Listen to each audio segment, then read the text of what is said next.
everyone, and welcome back to Picture the Scene podcast. We're a true crime podcast aiming to put you, the listener, at the scene of the crime. So I'm going to jump straight into it. How are you doing, Rach? I'm good, thanks, Andy. How are you? I am great, thank you very much. I'm sparkling. I've not been sparkling for a few episodes, have I? So I'm sparkling today. You're not just sparkling because it's a Friday. You are sparkling because it's a birthday. Yes, it's my birthday, listeners. So I've already serenaded Andy, so I'm not going to sing for you guys. I'm sorry. But we are going to record 2 episodes back to back. And this one should be going out today, and then next one next week. So if you see us wearing the same clothes, if you're watching this on video 2 weeks in a row, it's because we're doing it back to back, not because we're dirty hobos. I didn't even think, gone are the days where we could pretend when we were recording back to back that weeks had passed. Yeah, we used to pretend, didn't we? We'd be like, record even sometimes like 3 episodes and be like, just pretend it's the next week. But we can't do that now. So honestly, with Rach and Andy. So anyway, let's get into it. So if you're enjoying the podcast, please do take a moment to rate and review us wherever you're listening. Please do subscribe on YouTube. It really does help other people find this show, and it makes us feel wanted and needed, doesn't it, Rach? Absolutely. We're very needy people. We are indeed. So, a question for you. Are you ready for some true crime, Rach? I was born ready, Andy. Let's go. Great. So, we're in Llangollen in North Wales, Saturday the 16th of June, 1999. Now, Llangollen is a small market town in Denbighshire, sitting on the banks of the River Dee. It's about 20 miles southwest of Wrexham. Its population at the time, just under 3,500. It's the kind of town where everyone knows everyone, or at least recognises them. And it's known for its international music festival, Eisteddfod, every July, steam railway, and a canal that runs above the town along Thomas Telford's aqueduct. Now, on this particular Saturday, the weather is mild and sunny. It's about 90 degrees Celsius, which is around 66 degrees Fahrenheit. Now, the town's busy. The Eisteddfod is just a few weeks away.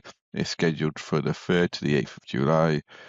Tourists are wandering up from the canal and along the river, and the shops on Castle Street and Church Street are doing brisk trade. Now, halfway down Church Street, there's a small antique shop called Attic Antiques. It's been open about a year. The owner is a 52-year-old woman who's lived in Llangollen her entire life. Collecting antiques was her hobby, and opening this shop was a lifelong dream. And she opened about 9:30 that morning, the same as every Saturday. Her dark blue Ford Escort estate is parked 200 yards up the road. 25 customers and friends calling over the course of a morning. She's been described that morning as happy and relaxed. She's even got plans to go out to a party that evening with a friend. Now, at 1 in the afternoon, she pops a handwritten note on the door of the shop. The note says, "Back in 2 minutes." She locks the door and heads off down the street. At 1 o'clock, she's seen on High Street, buying an apple and a banana, and a few minutes later crossing Castle Street. And then sometime between 1 o'clock and 2:30, on a busy Saturday afternoon, in the middle of a town where everyone knows her face, she vanishes. Her handbag, her car keys, her credit cards, her jacket, and the fruit she just bought are all still inside the locked shop. Her makeup compact is open on the counter, as if she's just nipped out for a moment. Her car never moves. No money is ever taken from her bank account. She is never seen again. So today's case is the disappearance of Trevaline Evans. And a question I want us to sit with throughout this episode isn't really what happened to her, because after 36 years, we may never know that for certain. The question is why nobody seems to want to find out. And it's crackers, isn't it? 36 years ago, there wasn't the CCTV. You'd have more of a track on her, wouldn't you now? Yeah, and definitely. You'd be able to say for sure, like trace her footsteps minute by minute, but just wasn't the benefit of that all that time ago. Trevaline Evans was born Trevaline Davies on the 6th of September 1937 in Llangollen in North Wales. She'd lived there her whole life. By the time we get to 1990, she's 52 years of age. She's married her husband, Richard, in 1958, so by this point they've been together for 32 years. They have one son, also called Richard, who's grown up and is a police sergeant. Trevaline is now a grandmother, and she has at least one younger brother, Leonard. She's described by everyone who knew her as a friendly, sociable, well-liked person in the town. By all accounts, Trevaline and Richard have a happy marriage. They've recently bought a holiday bungalow about an hour away on the North Wales coast in a town called Rhuddlan, and they've been spending time there doing it up. The week leading up to the 16th of June, They're both up at the bungalow, working on the garden and the renovations. Trevaline has come back to Llangollen on Wednesday the 13th of June, just 3 days before her disappearance, because she needs to open the shop, but Richard stays on at the bungalow. The shop is the other big thing in her life at this point. Attic Antiques on Church Street. She'd opened it the previous year in 1989. She'd been a collector her whole life. Furniture, ceramics, bits and pieces, the kind of things she'd pick up at markets and fairs. Opening the shop was a realisation of a lifelong dream for her. She bought from locals, from dealers, and from people passing through the town. Now, before we get to Saturday the 16th, I just want to walk you through a few days leading up to it, because there are a couple of things in those days that the police would later focus on. On Thursday the 14th of June, at 9:15 in the morning, a local woman is walking past Attic Antiques. She sees Trevaline outside the shop. She's talking to two men. One is older and one is younger. She remembers them clearly and describes the older man as a distinguished-looking and very well-dressed individual. He's wearing a navy blue suit and carrying a black briefcase. The next day, on Friday the 15th of June, the older man is seen again. Witnesses see him with Trevaline this second time. And that same evening, a couple driving down Castle Street notice Trevaline standing in the doorway of a cafe. She has a piece of paper in her hand and looks like she's looking for someone. She keeps coming in and out of the doorway, looking up and down the street. Now, that well-dressed man in the navy suit will become a central figure in the early investigation. He becomes known in the press as the Mystery Man. Police produce an artist impression of him in a blazer and circulate it wisely. Hold that detail in your mind and we'll come back to him. It's interesting that, isn't it, Rach, that it shows you what sort of small place it is, because it's a touristy place, but even little details like that get noticed and remembered, that she was stood in a doorway and talking to a couple of people. And it is the kind of town where you wouldn't get away with anything, would you? Because, people do notice. The curtains are twitching, people are clocking, strangers, right? And I just feel bad because, how many people actually get to fulfill their dream in life? And she did by opening up her antique shop, which is all she wanted. So Saturday morning, the 16th of June, 1990, Lynn drives a short distance from her home on Market Street down to Church Street. She parks the dark blue Ford Escort estate about 200 yards from the shop. There's no parking right outside, so this is normal for her. She opens up Attic Antiques at 9:30, exactly as she does every single Saturday. Now, the morning is quite busy. She's later established that around 25 different people either popped into the shop or rang it that morning. Customers, friends, a couple of dealers. Everyone says she seemed her usual self, which was happy, chatty and relaxed. She mentioned she's looking forward to going out that evening with a friend. And at about 20 to 1 in the afternoon, she does something she only ever does occasionally. She decides to pop out of the shop. Saturdays are usually her busiest day, so she doesn't tend to leave during the day, but when she does, she always leaves a note on the door. Always. And isn't that such an old-fashioned kind of way, a handwritten note, sellotaped on the door, back into? Just reassuring people, I'm not closed, I'm back into. Exactly, and it also tells you that, like most of us, she's a creature of habit, so disappearing is quite unusual. Yeah. But yeah, no, you're exactly right. You wouldn't see that nowadays, but so she takes a piece of paper, she writes it in her own hand, back in 2 minutes, and like Rachel said, she tapes it to the inside of the glass. She locks the shop door, and she heads off down Church Street. At 1 o'clock, she's seen on High Street. A shopkeeper sells her an apple and a banana. A few minutes after that, a witness sees her crossing Castle Street. But now there's a window of around 90 minutes where the picture goes hazy. But there's one detail from this period that's worth flagging. When police later searched the shop, they found a banana skin in the bin. Now that's a small thing, but it might mean that Trevaline came back to the shop briefly between 1 o'clock and 2:30, ate the banana, dropped the skin in the bin, and then went out again. Now we don't know that for certain, but it's quite a possibility, seeing as she bought a banana when she was out. And if she already had one, she wouldn't need to buy one. Now the shop was locked when the family arrived later that evening, so somebody had locked it. Whether that was her or somebody else is one of the small unanswered questions of this case. The next confirmed sighting of Trevaline is at 2:30 in the afternoon. A woman who knows her sees her on Market Street walking in the direction of her shop. Now, whatever she'd been doing, she's heading back at this time.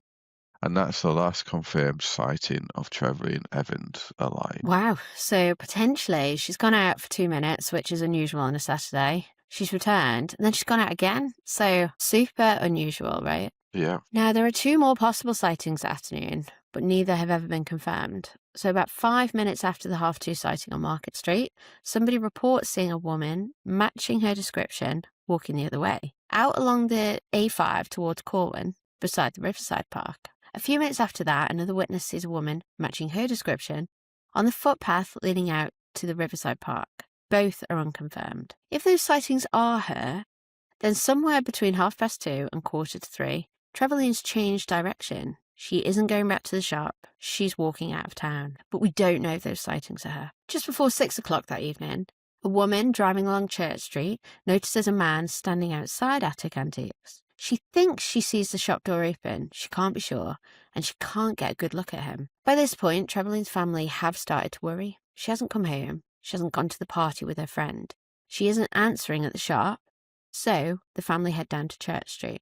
When they get there, the shop is locked. The note is still on the door, back in 2 minutes.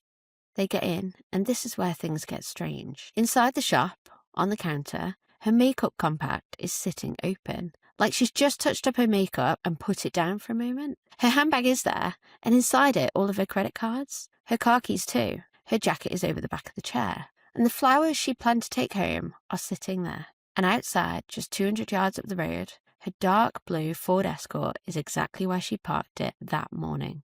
But Trevaline herself is gone. In the days and weeks and months that follow, no money is ever taken from her bank account. No card is ever used. No withdrawal ever made. There's no activity from her at all, anywhere. The detective who leads the investigation would later say exactly that. Speaking to the local paper in 1992, he said, "It is without doubt the strangest inquiry I've ever been involved in.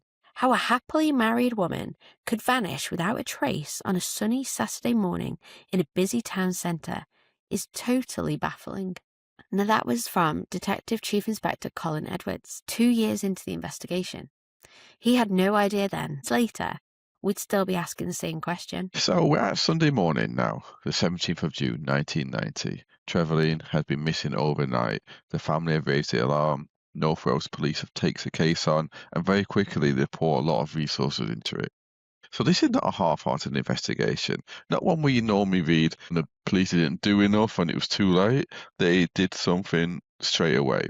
By the end of the first month, officers have interviewed every single household in Llangollen, every house, every flat, every business. They check more than 1,500 names. They eliminate around 700 cars from the inquiry, and they search the River Dee, they search the canal, they search even mine shafts and caves in the surrounding hills. They drag stretchers of water, they put out appeals through Crime Stoppers and the local press. And Crime Watch, the BBC programme, features the case as well. So it's gone nationwide. They do a full reconstruction with an actress walking through Trevaline's last known moments down Church Street, past a high street shop where she bought the fruit, across Castle Street, and nothing comes back that leads anywhere.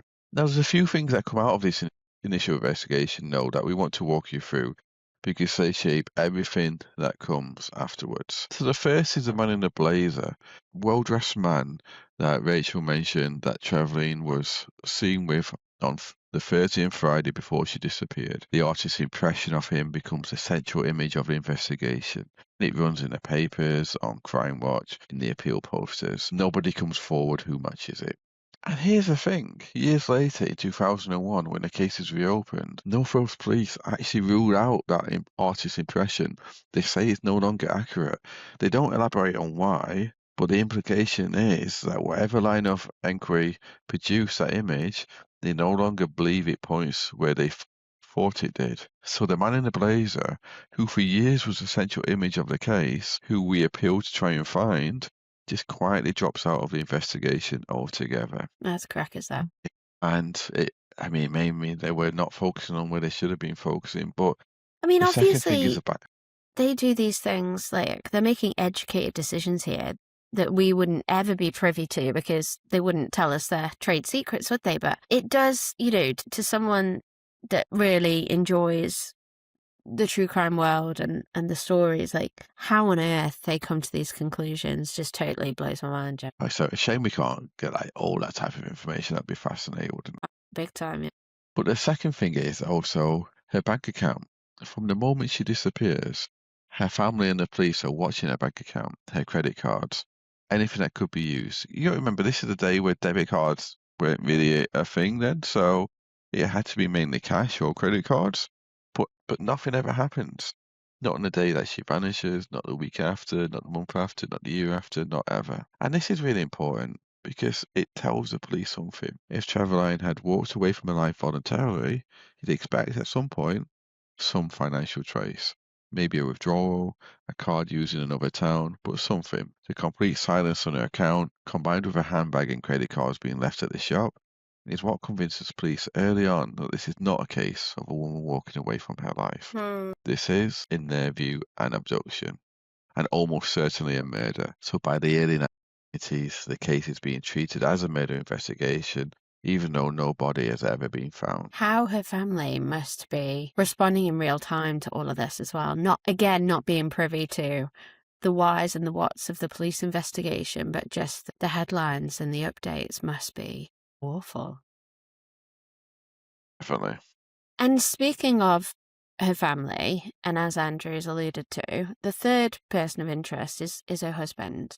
In any case where a married woman disappears, the husband is going to be looked at. That's just how an investigation works. And Richard Evans, Trevaline's husband, was indeed looked at. He was interviewed, and his alibi was checked. He'd been up at the bungalow in Rutland working on the garden, so initially he was eliminated from their inquiries. Tragically, whilst the case sat unsolved, Trevaline and Richard's son, also called Richard, died in 1999. He had a heart attack when he was in his late 30s. So in January 2001, more than 10 years after Trevaline has vanished, the case was reopened in the hope that new forensic techniques might turn up something the original investigation had missed. And as part of that reopening in June 2001, North Wales police rearrested Richard Evans, the husband, on suspicion of murder. Interesting, isn't it? So they must have thought they have something new. Well, you wouldn't just arrest him if they already checked his alibi out. Absolutely. And he's probably thinking, thank God my son's not around to see this. Obviously, at no point in his life would he be thinking anything like that. But if you're arrested on suspicion of murder, and in the case of your wife going missing 10 years earlier, it's not something you want your only son to witness, is it? It's not something you also want your only son, who is a police sergeant, to know about, because he'd have information that the public wouldn't normally have either. Absolutely, yeah, good point. Richard was held, questioned, but he was released without charge. No evidence was ever brought against him, and he was never charged. He was never prosecuted. And as far as the public record goes, he was eliminated as a suspect a second time. But for the rest of his life, that arrest hung over him. Richard Evans died some years later, having never known what happened to his wife. The headline of the local newspaper article about his death read, "He has died not knowing what happened to his wife." So that's Trevaline's husband and her only son, who have both died without any answers. Her brother Leonard is the last member of her immediate family to have spoken publicly about the case. He gave an interview to Wales Online on the 25th anniversary in 2015. In that interview, he said what had happened to her was always on his mind. He couldn't leave it alone. No, would you? Well, yeah, losing your sister and it being such a small local community, it would just be swirling constantly. It's not like the next big case comes along and it's old news. And everything around them probably reminds them of their sister as well, right? And also, there are suspects who came and went over the years. In September 2011, more than 20 years after Trevaline vanished, North Wales police announced they were looking into a possible link with a convicted serial killer called Robin Legas. Legas was a Shropshire man who was serving a life sentence for the murder of 3 men in 1994. There was a brief flurry of headlines. By January 2012, just a few months later, police had ruled out any connection though. And Legas died in prison in 2022. There have also been reported sightings of Trevaline over the years. Apparent sightings in London, sightings in France, the Interpol getting involved at one point, and also a remote town in Australia. None of them ever checked out. But crack is that somebody all the way in Australia reports a potential sighting, right, of a woman that vanished 20 plus years ago. A very small town as well, not like it's like a big city, or she might have walked past me like in a small town. It's just, yeah. And even Interpol getting involved, that's crazy, because normally they'd be like, they wouldn't, would they? So, No. Yeah, again, a small town woman has gone missing. Incredibly tragic case, but you're absolutely right. Like, Interpol getting involved is huge. In 1992, a woman who described herself as a spiritualist medium contacted the police. She told them she had a feeling about an area of woodland called World's End up in the hills above Llangollen. The police actually searched the area on the strength of this tip, but they found nothing. And in 1993, a different woman wrote to the police saying she had been overwhelmed by a feeling that Trevaline was somewhere near a particular stretch of canal bank. Sniffer dogs were sent out, but still nothing. Now, in my opinion, when you've reached a point when you're sending sniffer dogs out on the say-so of someone who's had a feeling in a letter, you're definitely a long way from where any investigation wants to be. Definitely, but it also actually shows, like, fair play to the police. They're willing to do anything to try and solve this case. Absolutely, not just say, they're taking any leads seriously, aren't they? And I have seen like mediums get involved, definitely in more recent cases, and it's just been a thanks but no thanks kind of response. But, you know, I guess with this case, it's, you know, anything goes just to get an idea of what's happened. The case sits more or less for several years. The case is never closed, though. It's listed as an open murder inquiry, but the active work on it by anyone with the resources to actually move it forward has come to a near standstill. But then, in 2019, something happens that drags the case back into the headlines for the first time in years. Two brothers contact the press. They claim they've found Trevaline, and they claim they have proof. Why are you contacting the press, though? Isn't it? Well, yeah, that's a very good point. Why not go to the police? That's actually, I didn't even think about that. That's a very good point. But yeah, it's a big, bold statement. If you got proof, you either prove it or you don't. I know. And like, it's 2019 now, so nearly 30 years since she's gone missing. What? So let's look at this, shall we, Rach? So, like Rach says, we're at 2019, 29 years on from her disappearance, and the case had been quiet for a long time, and then these two brothers come forward. The names are Andrew and Lee Sutton. They're based in North Wales, and what they tell the press is genuinely extraordinary. They say they found her, Trevaline Evans. Now, specifically, they claim that her remains are buried under the floorboards of a building called Rhuddlan Golf Club. And remember, Rhuddlan is a small coastal town where Trevaline and Richard had their holiday bungalow. It's an hour or so from Llangollen on the North Wales coast. The bungalow they were doing up in the days before she vanished. The brothers told journalists that they use a specialist camera, the kind you can feed through a small gap, and they push it down through the floorboards of the bar area at the golf club, and they say what came back on the camera was human remains, a skull and a hand. Now they go further than that, though. They tell the press there has been complaints over the years from people working or visiting the golf club about a bad smell coming from under the bar. Now this story breaks, as you imagine it would do. It runs in the North Wales Live, in the Daily Post, and then it gets picked up nationally. Now, North Wales police respond. If they're going to respond to someone saying they've got a feeling, they know what shit. They're going to respond to someone saying they've seen her on camera, aren't they? So they respond. They go to the golf club. They search the site. They find nothing. No remains, no body, nothing at all. But the Sutton brothers maintain to this day that there had been remains there, and that the remains were removed in the days between the original claim being made and the police arriving to search. Now, they believe someone got it. Sorry. But surely, if they've got it on camera, is it not recorded? It's a good point. And also, I mean, a lot of people think it's her husband, but he's dead by now. So it can't be the husband removing the bones. So because he's literally not alive anymore. And you're right, like again, why would you go to the press first? And they would have it on. This is 2019. It's not 1990. So yeah, they'd record it. And also, I guess, why did people sticking a camera in the hole anyway at a golf club? I mean, that too. Like, you could understand if you were trying to detect, like, you know, metal detect, and I don't know, a piece of jewelry from a ring finger like was picked up, and it was like, oh, what's down there? But just to randomly be pushing like mini cameras down floorboards, that's a bit weird. If there's a nasty smell for years, why didn't someone who worked at owned a golf? When there's a local woman that's been missed. Yeah, the Sutton brothers believe somebody just got there first. Somebody knew the police were coming and cleared the site. Well, you know, if it's gone in the national newspapers, somebody would know the police were coming, wouldn't they? But that's still a serious allegation. Now we've got no ways of knowing whether that's true. The police search came back negative, and as far as they're concerned, the claim was unfounded. But here's a little detail, though, that does get glossed over in most coverages of this case, because this is a well-known case. After the search, the Sutton brothers made a formal complaint about how it had been handled. North Wales Police referred themselves to the Independent Office for Police Conduct, the IOPC. Now, that's a body that investigates police conduct in England and Wales. So that's interesting, though. Before I carry on, if they were making this up just to get headlines, why would they complain to the police that they didn't handle the search correctly? Absolutely can't disagree with that. There's no point in closing the door after the horse has bolted, right? If you've not got like any substance. However, my immediate tidbit of feedback for the Sutton brothers would be, why the fuck did you go to the press and not the police when you were making the claim?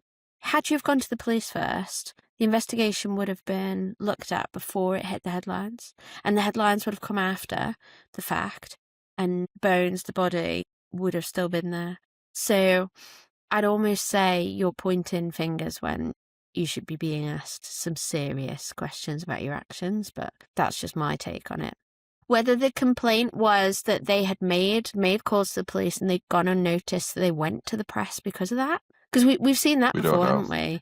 Police think, oh, it's a nuisance call. Yeah, it could be. Yeah, we don't know that, to be honest. And the matter was investigated internally, though. Detective Chief Inspector Tim Evans of the Professional Standards Department confirmed publicly that a complaint had been received and formally recorded. So either the Sutton brothers were wrong and the police search was conducted properly and the complaint was about something procedural we don't have full visibility on, or the Sutton brothers were right and the search came too late. Now, I don't genuinely know which it is, and I don't think anyone outside of that investigation does either. The Sutton story, though, it's strange enough on its own, but this isn't where the strangeness of the case ends. Because somewhere around 2021, so almost 2 years after the Sutton brothers came forward, something else started happening. Metal plaques began appearing on benches in 2 small North Wales towns. Now, I'm going to start by saying I'm apologising if I'm butchering the names of these towns. Prestatyn and Dyserth, both on the coast, and both not far from Rhuddlan. The plaques look professional. They look like the kind of memorial plaque that a family would pay to have installed on a public bench in memory of a loved one. We've all seen them, haven't we? In loving memory of, and their name, who like to sit here, that sort of thing. But these plaques are different. One of them, fixed to a bench on the Prestatyn and Dyserth walkway, reads, Memory of Trevaline Evans, finished June 16, 1990. Found in Rhuddlan Golf Club, March 14, 2019. Removed March 19, 2019. Another one was fixed at a bench at Pantyfacwen, the remains of a 200-year-old miner's cottage on the hillside above Prestatyn, and it reads, Justice awaits those responsible for the removal and disposal of Trevaline Evans, in this life or next, from Rhuddlan Golf Club on March 19, 2019, at noon. So these aren't just vague messages. Whoever is putting them up is naming specific dates. So the 14th of March, 2019, the day the Sutton brothers say she was found. And then the 19th of March 2019, the day they say her remains were removed, and they've even mentioned the time, noon, midday. That just sounds like, why would you do that? The fact you can't put words on that, it's bizarre, right? Yeah. So nobody ever knows who put these plaques up. They've appeared overnight. They're very well made, which means that someone's paying for them and someone's going to the trouble of installing them on a bench in a public space. So they obviously get drilled into the wood, right? So local councils then removed them, but more appeared. So, and by all accounts, like, they're not cheap. It's not something that you just like throw away a couple of quid on, you know. I think we're talking like to engrave a plaque, it's like £30-40. Wales Online, The Mirror and The Sun have all covered the plaques, but none of the coverage has ever managed to identify who's behind them. It could be a member of the family or someone connected to the family who has reached the end of their patience after more than 30 years of silence. It could be somebody who knows or thinks they know what happened and is trying to put the pressure on whoever else might also know. But it could also be the Sutton brothers themselves or somebody connected to them. It's just the dates and the language lining up to their claims as well. But it could also be somebody completely unconnected, somebody obsessed with the case, and somebody that, wants to do a bit of a Banksy and, hit the press, hit the headlines, but not take the credit. We don't know, but there is somewhere out there in North Wales a person who's going to enough trouble and spending enough money to have these plaques made up and installed, and repeatedly over a period of years. They believe and want other people to believe that somebody's gotten away with the removal and disposal of Trevaline Evans. It's fascinating. So this is where the case sits right now. We've got a missing woman last seen on Saturday afternoon in 1990. We've got a handbag and a makeup compact left on the counter, an artist's impression that the police themselves later disregarded, a husband who was arrested and released without charge and has since died, not knowing what happened to his wife, a son who died in 1999 before the case was even reopened, two brothers claiming they found her remains under a golf club bar, a police search that came back negative, a formal complaint, an ILPC referral, and a series of cryptic plaques appearing on benches in seaside towns with exact dates and times. And that's a picture. Before we get to the man whose name keeps coming up, the man this episode is really about: a convicted double murderer, a man with a documented pattern, a man who, according to a witness, was in Llangollen the night before Trevaline disappeared. His name we all know. His name is Christopher Halliwell. So let me tell you about Christopher Halliwell. Halliwell is currently serving a whole life sentence in prison. That means he will never be released. He will die behind those bars. There are only a handful of prisoners in the UK who carry that sentence, and he is one of them. Now, he's there for the murders of two young women, Llangollen, who was 20 years old when she was murdered in 2003, and Sian O'Callaghan, who was 22 when she was abducted and murdered in 2011. Now, the way Halliwell was caught is itself a famous case in British crime history, and it's one that Beth and Farm, Seeing Red, was particularly interesting. And he was a taxi driver in Swindon, and on the 19th of March 2011, he picks up Sian O'Callaghan up outside a nightclub when she was reported missing. The investigation, led by Detective Superintendent called Steve Fulcher, identified Halliwell. Now, Fulcher made a controversial decision to question Halliwell off the record without a solicitor present in the hope of finding her alive. Now, Halliwell did lead Fulcher to Sian's body, and then, unprompted, he led him to a second body, Llangollen, a young woman who had been missing for nearly 8 years. The detective's decision to question Halliwell without a solicitor would later be ruled a serious breach of police procedure. The judge ruled the confession inadmissible. Halliwell was convicted of Sian O'Callaghan's murder in October 2012 because of the DNA evidence linking him to her, but the Llangollen case nearly fell apart. He wasn't convicted of her murder until September 2016, after years of further investigation. Now, that conviction is what gave him that whole life sentence. Can I just say, there's a brilliant TV adaptation with Martin Freeman playing Halliwell, Fulcher, and I would say fully recommend anyone watching that.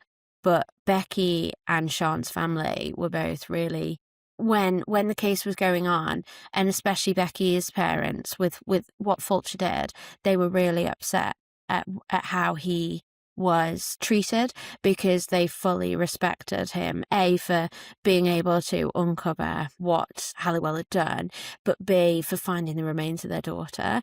And they never believed that he should have been, done for gross misconduct. And they massively respected him for the decisions that he took that day. But they're really well portrayed in that television series that I can't remember the name of right now, but I'm sure Andy will find it and link it in the show notes. But yeah, what a disgusting, vile man. And he's been through Bethan's book that she co-wrote with one of her friends. He's been linked to so many different potential cases, hasn't he? Just a vile human being. And he alluded as well that there are many, many more bodies, but he just lords that over, doesn't he? The team. He's never confirmed, has he? That's the power. And yeah, I'll have to watch that myself. I'll dig out and pop in the show notes if I remember. But like I say, Fulcher's career, Rach hinted at it didn't survive either. He was effectively pushed out of the police. And that is a whole separate story there. But the relevant point for us right now is this. The detective who caught Christopher Halliwell knows him. He knows how he operates. He knows his pattern.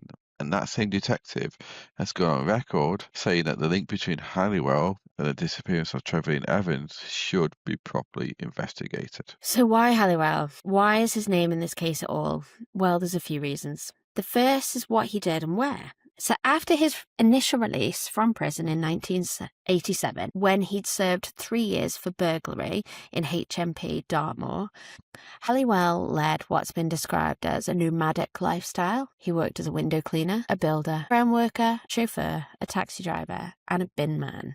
He travelled widely, he had access to a van, he moved around for work. Investigators who looked at this case argue he was working in North Wales area in 1990. The second point are his interests. Halliwell was known as a fishing enthusiast. He liked narrowboats. He liked beauty spots. Llangollen, sitting on the River Dee with the canal running above the town nearby, is exactly the kind of place that fits his pattern. And the third, his criminal record. The burglary he was sent to Dartmoor for, that 3-year sentencing, ending in 1987, he specialised in the theft of antiques. So I'll just repeat that, the theft of antiques. Trevaline ran an antique shop. And the fourth is something he said in prison. So while serving that sentence in Dartmoor in 85, he asked a fellow inmate called Ernest Springer the question, how many do you need to be a serial killer? He also referred to a girlfriend that he had killed. So according to his own words, he had already killed at least one person before he was released in 1987, 3 years before Trevaline disappeared. And the fifth, and perhaps the most direct, is the witness. So in 2023, a Channel 4 documentary called In the Footsteps of Killers, presented by the actress Amelia Fox and the criminologist Professor David Wilson, looked at the Trevaline Evans case. They spoke to a witness who'd lived in Llangollen most of his life. He told them that on the Friday evening, on the 15th of June 1990, that's the night before Trevaline had vanished, he saw a tall man with big eyes acting strangely in Market Street. The man was helping somebody lug a carpet across the road. The witness said the man stuck in his memory. The next morning, the 16th of June, the morning Trevaline disappeared, or the day Trevaline disappeared, the same witness was driving up the Horseshoe Pass. The Horseshoe Pass is a high, winding road that climbs out of Llangollen into the hills. It overlooks the town and the Dee Valley. Early that Saturday morning, he saw a camper van parked on the verge. As he approached, a man stepped out of the camper van. The witness recognised him immediately. It was the same man he'd seen on Market Street the night before. When the documentary team showed this witness a photograph of Christopher Halliwell, the witness said it was, and we're quoting here, a definite likeness. Now, witness identifications more than 30 years after the event are not strong evidence. So just need to be clear about that.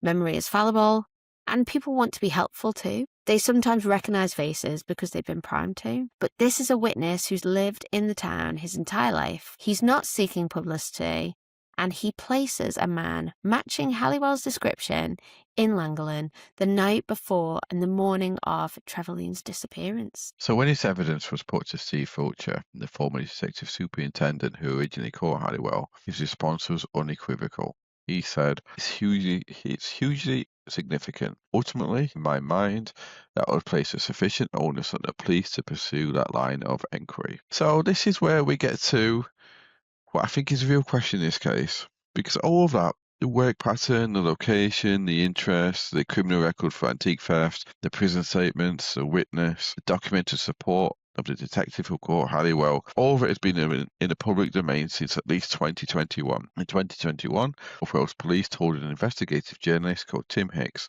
that they were, and I'm quoting their statement, carefully reviewing whether Halliwell could be linked to Trevaline's disappearance. The detective chief superintendent at the time, Gareth Evans, head of North Wales Police CID, said publicly that the case remained under review, that any new credible evidence would be examined. So that was in 2021. In 2023, the Channel 4 documentary aired the witness account from the Horseshoe Pass. The Fulcher publicly called for the lead to be pursued. The case was in the headlines in North Wales for a few days. North Wales police, when asked for a comment, declined to do so, citing respect for the family's wishes. So we're now in 2026, and to my knowledge, and I've looked, but please correct me if I'm wrong, there had been no public update from North Wales Police on the Halliwell line of inquiry since 2023. No statement on whether the review concluded. No statement on whether further investigation took place. No statement on whether the witness from the Horseshoe Pass was formally interviewed by police. No statement on whether Halliwell himself ever been questioned about Trevaline Evans. He has been in prison the whole time, and he isn't going anywhere. And he's the only person over in Trevaline who could tell us potentially what happened that Saturday afternoon. What I will say again, from what I know, I think the police were so embarrassed by the bad press that came with the Halliwell case that they've almost quashed a lot of the inquiries around him and other victims in order not to bring anything back in the public spotlight, which is absolutely not the right thing to do. I don't know that for sure. That's my interpretation. It's easy for me to sit here and judge. They may well have inquired and lost the connection. But yeah, I think if they haven't and it's because they've been told not to sniff around, then shame on them. But this is the question I want to leave you with. And it's a question I genuinely cannot answer. Why has this not progressed? The police force that investigates Halliwell's known crimes is Wiltshire Police. That's hundreds of miles away from North Wales. Wiltshire Police have publicly said they continue to keep an open mind about his further offences. The National Crime Agency have been involved at various points. Wiltshire have urged caution against unhelpful speculation, which is fair, but they've also said that they will follow evidence wherever it goes. So the will to look at Halliwell as a serial offender beyond the 2 convictions exists at force level in Wiltshire, and in North Wales, where the case actually lies, we have a public statement from 2021 and the link is being carefully reviewed, but then silenced. So I do want to be careful here. I don't want to accuse anyone of anything. North Wales Police, as I've just said, may well have looked into it thoroughly and concluded there's nothing in it and felt not the need to bring it back to the public attention because there's nothing to say. That's perfectly plausible. But if that is the case, I just think it would be useful both for the family and the public to know. But the silence around the case, in this case where the public reporting points so consistently in one direction, just feels quite striking. That witness exists, the pattern fits, the detective who caught the killer is on record saying the lead is significant, and the case officially remains an unsolved disappearance/murder. So Rach and everyone else, we started this episode in Llangollen on a sunny Saturday afternoon, 1990.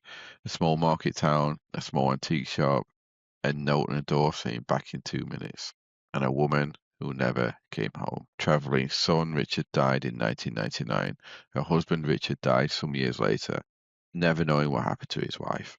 Her brother Leonard, the last person from her immediate family to speak publicly about the case, gave an interview to Wales Online on the 25th anniversary in 2015. He said it's always in his mind. The bench plaques are still appearing in Prestatyn and Dyserth. The Sutton brothers still maintain that something was at Rutland Golf Club. Christopher Halliwell is sitting in a prison cell where he will spend the rest of his life. And somewhere in a North Wales Police evidence store, there is a file on a missing woman from Llangollen that has been open for 36 years. So, apart from what you've already said, what do you think of this? Have you got anything to add? Do you think he did it, Halliwell? Oh, I think that the case needs to be investigated fully. How on earth they look after 36 years and make sure that it can be an open and closed case if he's not connected or if he is connected, I have absolutely no idea, but definitely needs to be explored. And yes, as the only plausible option, I think the Sutton brothers piece is a bit crazy. And is Halliwell connected in some way to that golf club? So many unanswered questions. Andy knows me very well and knows that I don't much like unsolved cases. I like everything to be as disturbing as it is to understand who's and why's around the killers. I much prefer those cases, but really interesting one that's going to leave me doing a bit more Googling today for sure. It's a tough one. I think Halliwell may well have done it, but the problem is there's so many people online and not online. There's so many people doing a good job with good intentions, people like Baffling and whatnot, who just look at the facts, try not to sensationalize things. But there are other people who make links that aren't there. There are other people who have been found out to be untrue, who then tarnish other people who are genuinely trying to get answers in cases like this, which may also influence the police and Yeah. how And they it's for the investigate. sake of So it is likes tough. and Yeah. and things like that, isn't it? TikToks, it's not right, not fair, and that's always a line that we need to be careful of not crossing when we speculate. I think I'm not going to do the usual answer here. So, but anyone with information about the disappearance of Trevaline Evans can contact North Wales Police or Crime Stoppers anonymously in the UK on 0800 555 111.